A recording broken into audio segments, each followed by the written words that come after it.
All right, hello. My name is Patrick Dean, and I am the founder of Seminar Systems and Patrick Dean Coaching. And I'm so glad to be with you here this evening. It's been a long day. I don't know how your day has gone, but it's been an amazing day. I'm working with a lot of people today and a lot of situations and stuff going on. So I'm really glad that I can sit here with you and relax and just talk about the day. You know, the sun's, as I look over here, the sun's going down over the ocean. I live 60 miles north of San Francisco along the ocean. The sun's going down and there's not much wind and it's pretty calm. This is a great time of day. So, um, first thing I would like to do is I want to compliment you. Um, and the reason I want to compliment you is because I know that you've been doing an amazing job out there in a chaotic world, in a tough world, and a lot of uncertainty going on right now. There's a lot of amazing things going on, and there's a lot of places where we're into a little bit of fear, or we don't know what's happening next, or confusion, or all that kind of stuff. So I just thought in this very short time that we're here together on this format in this media and Facebook Live that I would ask you to compliment yourself. I'd ask you to instead of being into the part where we're into worry and where I don't know if you're like me or not, but we're into being our own biggest critics. I'd like you to take a moment and just be grateful. I'd like you to look at some of the great things that you've done in your life, that you've accomplished in your life. I'd like you to just look at what's going on around you and pick some of the things that make you happy, that make you feel at peace, that make you feel accomplishment. Maybe it's looking into the eyes of your grandkids or your kids or your spouse, or maybe it's just looking around at some of the things that you've accomplished, even the smallest things.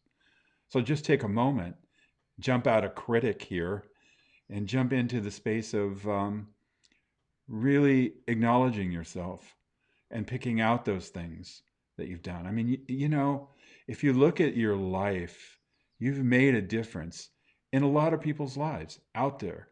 No matter what you've been doing as your business or in relationships, that you've touched people in a positive way. And I think that, you can pretty much say that that's a life well lived if you're making a difference out there in any way. So this evening, just stop for a moment and be grateful for even the smallest things, and also be grateful for who you are and the difference you've made.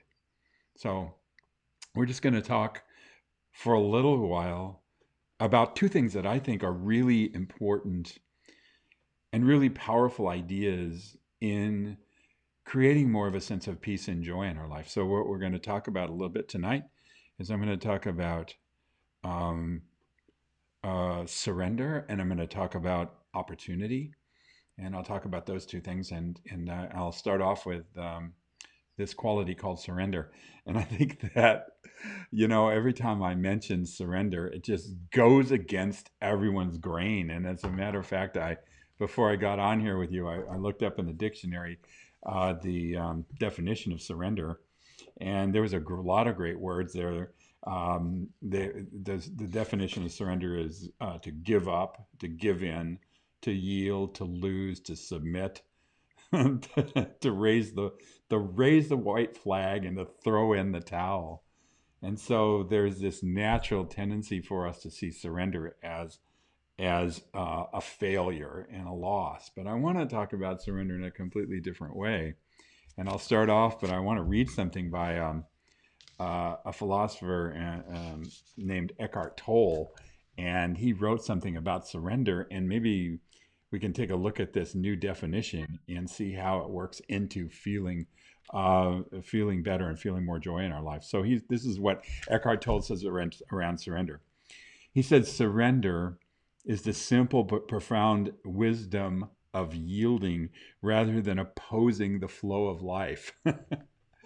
I was out there fighting it out the other day, trying to get some trainings done and connect with people and wrestling with the media and all this kind of stuff.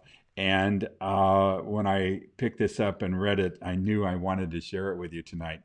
But it says yielding rather than opposing the flow of life. I'm out there trying to push the river and make things happen. And he said that the real path to joy is around this thing about yielding rather than opposing the flow of life. Then he goes on to say, the only place that you can experience the flow of life is in the now. So surrender is to accept the present moment unconditionally without reservation. I'll repeat that. So surrender is to accept the present moment unconditionally without reservation, and that is an amazingly difficult thing to do when you're in fully in the game and you're out there playing this game of more, better, different, and trying to create things or trying to make things happen. But he said that the only place that you can really experience the flow of life is in the now. So accepting the present moment. So right now, as we sit here together, you take a deep breath, you can get yourself grounded and centered. And in the moment, in the now, is where relationships take place. In the moment is where you connect with people. In the moment is where you connect with yourself. I know the concept of the past, and so much of us have done work on our past, and the past, all the influence our past has over us. And there's great things that we can take from our past, and for some of us, there's some things from our past that kind of hold us back and limit us in our belief systems. Then there's the part about fear of the future, and or concern over the future. And concern over the future has to do with projections of these pictures that we see about what could happen or what could occur and all that. Now, I don't think there's anything wrong with that concept, except it takes our energy and it spreads it out into the past and into the future.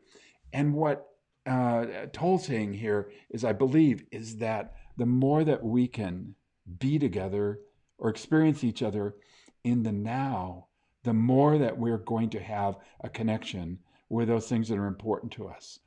So basically, it's like right now, just take a deep breath and just listen to the sound of my voice and be here. And when I said about being grateful, it's just letting those pictures flow through your mind, and there's an experience perhaps for you of calmness or calming down or bringing yourself into the present moment. He goes on to say, I'll continue with this, and it's just a short piece. He goes on to say that so surrendering is to accept the present moment unconditionally and without reservation, as I've said. Now, without reservation means that what is. No matter what, whether you like it or not, or care about it or not, or attached to it or not, whatever is in the moment of experience is what is. And if you're into that moment of experience, then we're not about changing what is. However, what he goes on to say is it's the relinquishment of inner resistance. So surrender, not like the dictionary surrender, but surrender is an inner phenomenon that we have. And it doesn't mean that at an outer level we can't take action. I think some people think that it's sitting cross-legged and just breathing and doing your om and not doing anything and going completely inside, but actually opposite to that. That surrender, uh, it doesn't mean that you're surrendering to all the overall situation, but only surrendering to the experience of now and being in the now. Surrender is perfectly compatible with taking action and inciting change, achieving goals.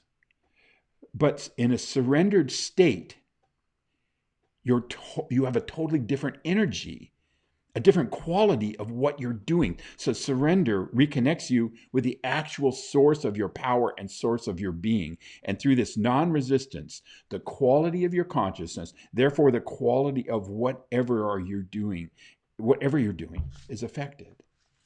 And so um, as I read that and I was thinking about that, how how much more effective I am when I can bring myself into the present moment.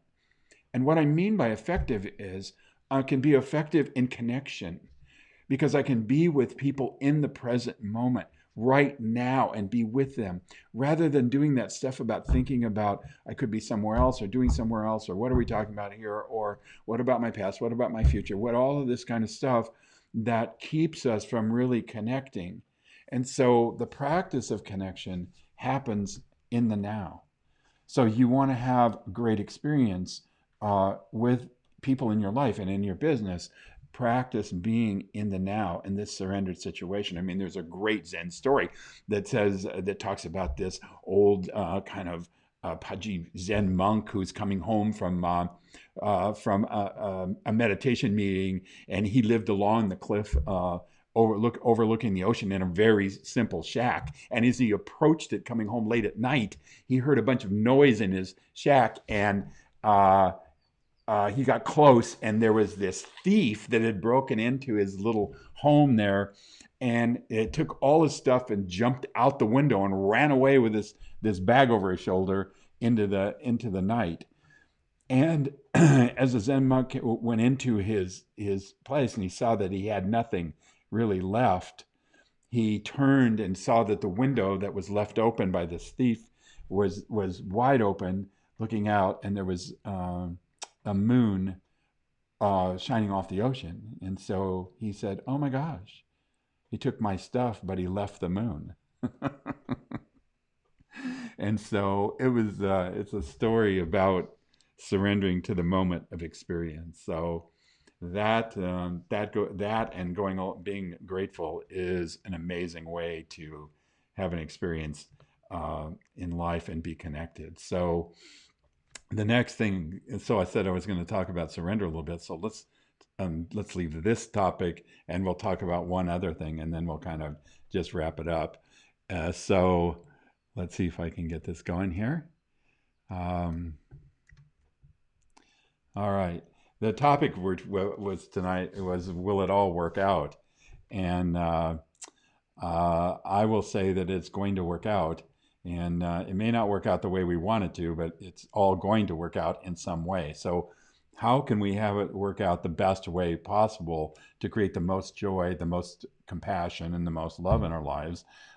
Because something's going to work out in the end. So, let's talk about one way of looking at things that um, we can we can create more results. I think, at least when I saw this, I was really this really shook me up and kind of changed the way that I looked at things. It changed my context, you know.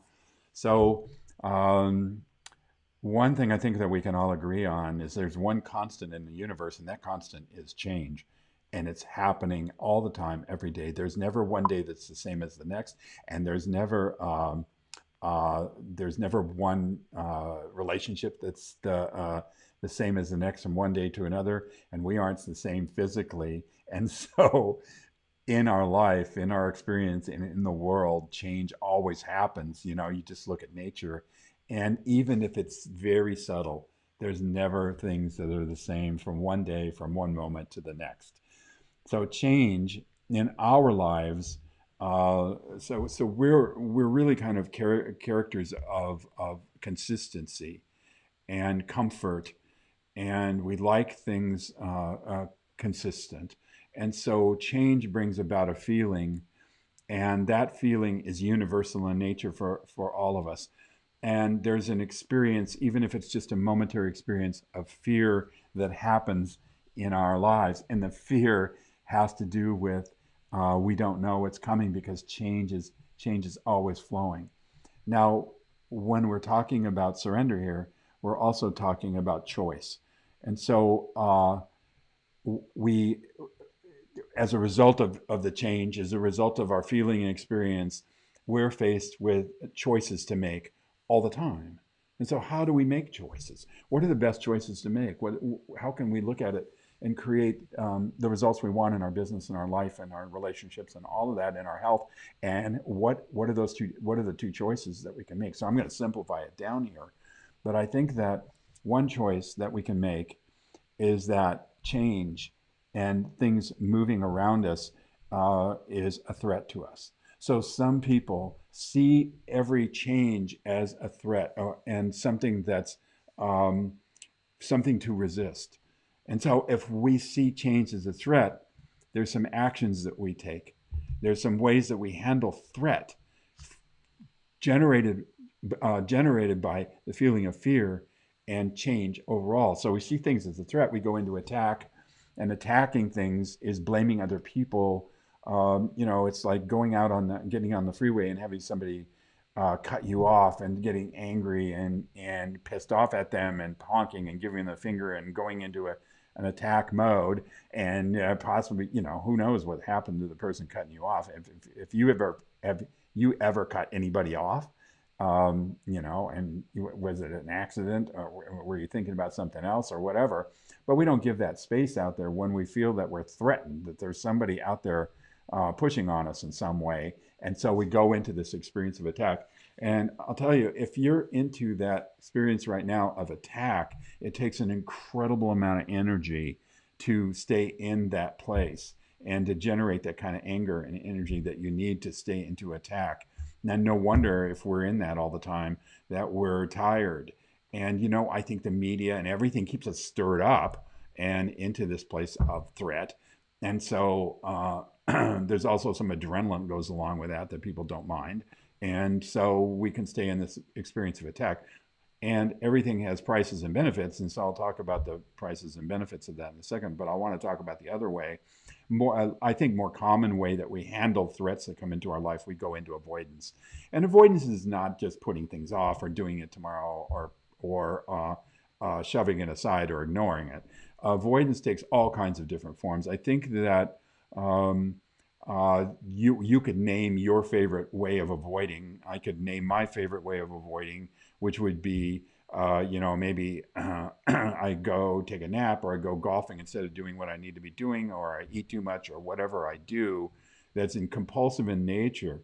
So avoidance is a way that we handle things. Now, avoidance can be alcohol, can be drugs, can be TV, it can be actually be things that are socially sanctioned. I know people that are in avoidance, and by being a workaholic.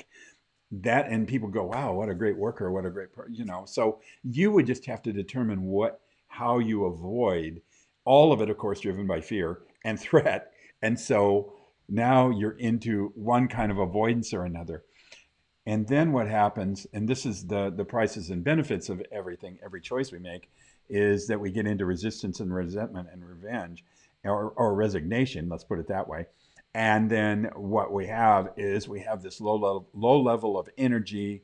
We burn up our energy. We're upset. And that's basically kind of being in the victim mode. So a lot of these changes that are going on, this stuff about, the COVID, the election, the economy, the kids, what are we going to do next, getting older, all this kind of stuff that we're concerned about and dealing with and working with, it's really easy to get sucked into the place of it's happening outside of myself. It's happening and why me and poor me and all of that kind of stuff. And I think that causes resignation and resentment. And that's an incredible calorie burner for energy. Now, I suggest that there's another way to handle this.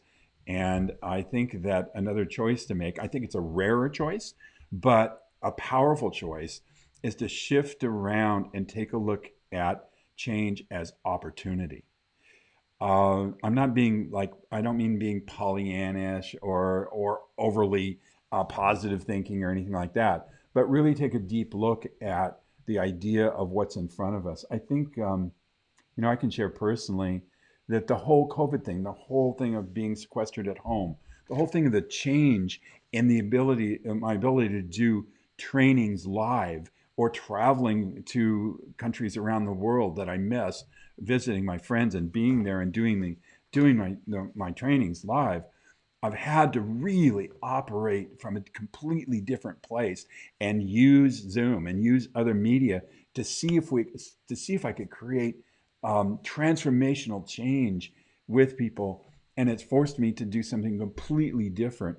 And I just finished the second advanced course that I've done over Zoom, and the results were amazing, amazing. So something good is happening from that. But there's been a lots of fits and starts on it. And so um, also, I have, in the time I've spent, I've gotten closer to my wife, Nancy, and closer to my son, who came up and stayed with me. Um, and one thing that this whole stuff that's going on for me created was an opportunity to look at how I was playing the game. I just want to stop for a second and say hi to my friend Sue Riddle, and thanks a lot for being on the call with me. I appreciate it. You know, all the way from Florida. It's late there, so thanks for the support on that, Sue. And let's see, where was it? Oh, yeah, going back to taking a look at how I wanted to play the game, what was important to me and what wasn't, and to simplify how I do business, simplify the amount of money I need, simplify my life by throwing away, letting go of stuff that wasn't important to me. And this has been just an amazing process as well, coming from the opportunity of change. Um, so, so you look at opportunity, and then there's an experience that comes along with opportunity, and that's excitement. When you see things as an opportunity, there's a tendency to get excited about them, and feel or have that energy. That excitement comes from that viewpoint as a driving force in the physical experience of your life. So, getting excited is not a bad deal, and uh, getting creative as a result. Most creativity and most solution and most inventions come from an excitement to solve a problem, or to take a look at what's needed and wanted out there and to solve that problem. So creativity is a part of this way of thinking, and then creativity creates solution for whatever change is going on. And I think one of the great things about this is that then you become, in the experience, you have more control. So you're in a boat and you're sailing on the ocean. And one way of thinking is this threat way of thinking, and that's just drifting in the ocean. That's being pounded by the waves one way or the other, or the current, or whatever, and getting pushed back and forth and just kind of reacting.